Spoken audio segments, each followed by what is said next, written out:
Hello everyone, welcome to Black Box Recap. Today we're gonna talk about a comedy, crime movie named 30 Minutes or Less. Watch out for some spoilers ahead. The film opens with a beat-up old blue Mustang flying through the air, as its driver launches it at high speed through a neighborhood in Grand Rapids, Michigan. Nick works for Vito's Pizza, which has a strict 30 minutes or less delivery policy. Nick makes it to his destination, 2 towns away from Vito's Pizza, in 34 minutes. 4 minutes late. 2 teenagers answer the door, proud of themselves for gaming the system, and get another pizza free. Nick heads home and is dejected with his life, where he drinks beer on his porch waiting for his friend Chet to get home from a date. The next day, we meet with Dwayne and his dimwit sidekick Travis are target shooting watermelons in an old scrapyard. Dwayne and Travis have been friends since childhood, and though in their mid to late 30s they still behave like immature teenagers. At Dwayne's father's house, the two watch Friday the 13th, 3D, where Dwayne starts heckling Jason Voorhees on the screen as if characters in the film can hear him. Dwayne is upset and asks Travis to go. As they leave, it's revealed the Major won a $10 million lottery prize in 1998, which funds an opulent lifestyle for him.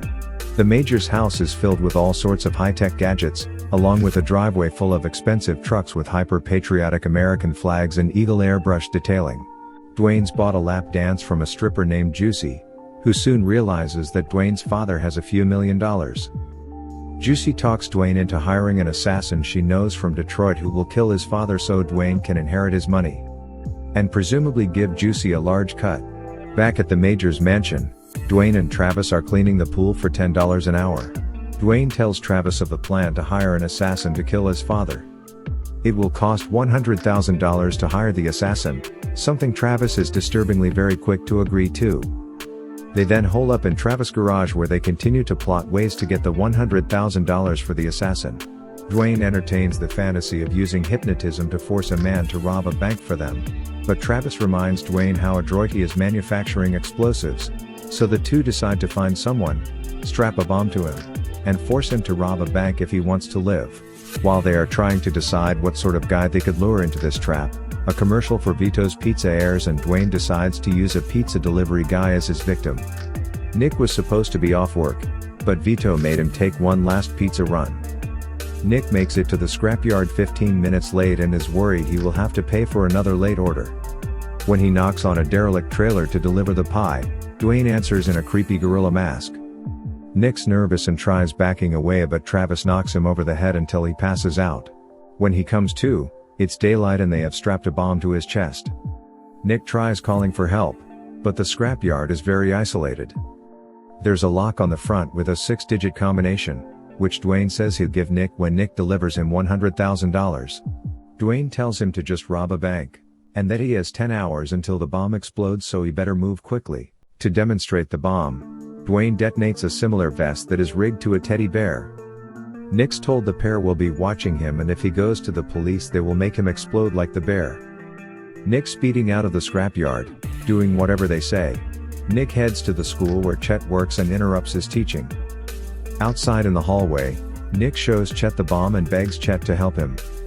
Chet ultimately agrees. Chet makes Nick promise him that if he helps him with this that he will leave his sister alone. The two leave the school to figure out a way to get the bomb vest off Nick.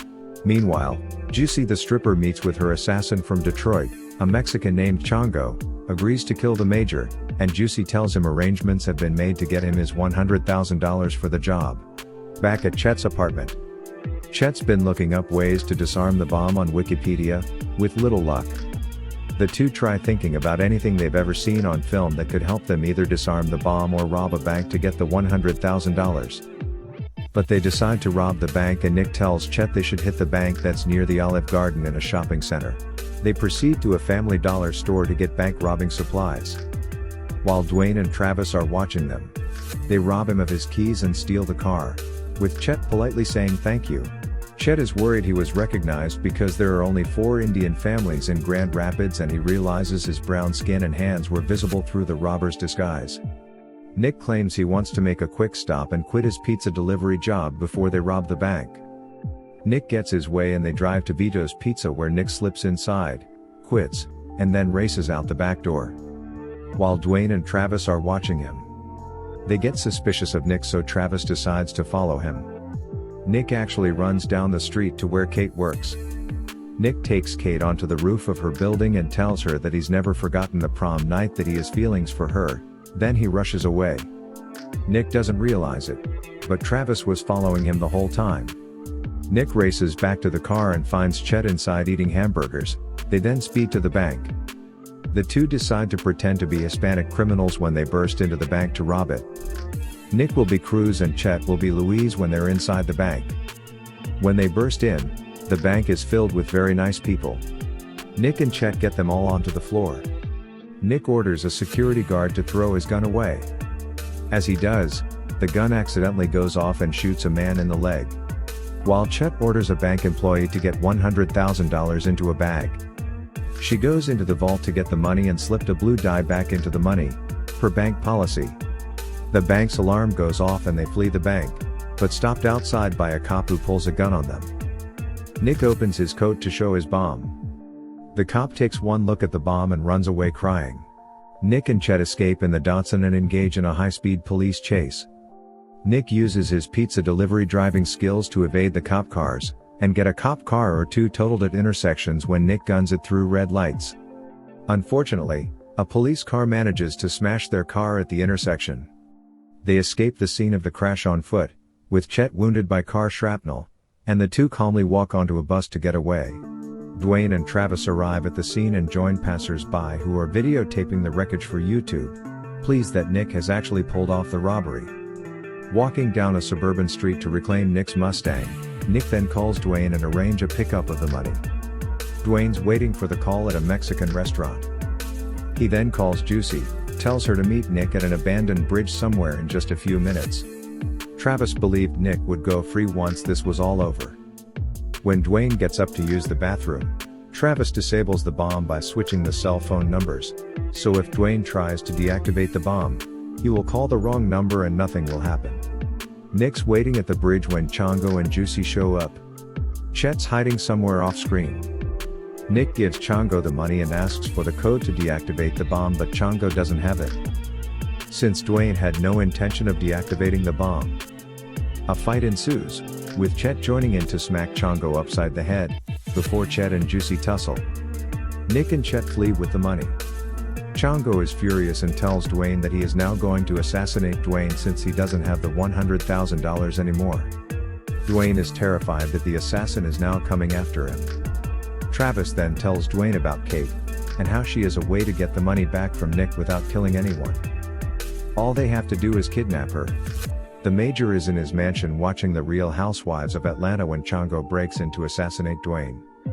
The Major picks up a pen gun and moves stealthily through his house. Chongo appears from behind him and points a gun, telling him he's just looking for Dwayne. The Major tells Chongo he is not afraid of death and would not tell Chongo where Dwayne was, though he was not surprised that Dwayne had tried to hire Chongo to kill the Major. Chongo then searches the house for clues to where Dwayne may be and ends up finding a crudely drawn map of the scrapyard that Dwayne and Travis used for their antics. Dwayne calls Nick, telling him they kidnapped Kate. Dwayne orders him to go to the scrapyard. Chet is furious since he realized his sister is involved in this mess. Nick and Chet then speeding there to deliver the money and rescue her. Nick produces the cash and Dwayne gives him the code .696969, which Dwayne reveals to be his favorite position. They also let Kate go as Nick hands the money. Dwayne tells them to leave the scrapyard, but Nick thinks Dwayne will shoot them in the back if they step into the car. So he claims he has a sniper hidden somewhere who will shoot Dwayne and Travis. They don't believe him, but a red dot appears on Dwayne's forehead. Dwayne throws his gun, but just as Nick and Kate are about to leave, Chongo arrives, punches Nick in the face. Then Chongo turns his attention to Dwayne and fires his gun at him. Travis fires up the flamethrower next and scorches Chongo, burning him. Chongo gets one last shot off, however, and punctures the tank on Travis' back, making the flamethrower explode. In this melee, Chet grabs Kate as Nick ducks away to grab the money and place the bomb vest into Dwayne's car after resetting the timer to explode. Chongo dies. Travis lives. Dwayne gets in the car to chase down Nick, Chet, and Kate and get the $100,000 back. Since Nick knows the bomb is about to explode, He maneuvers his Mustang to avoid the blast. Dwayne's car catches fire and flips off the road. Nick, Chet, and Kate then start thinking about what they could do with all that money.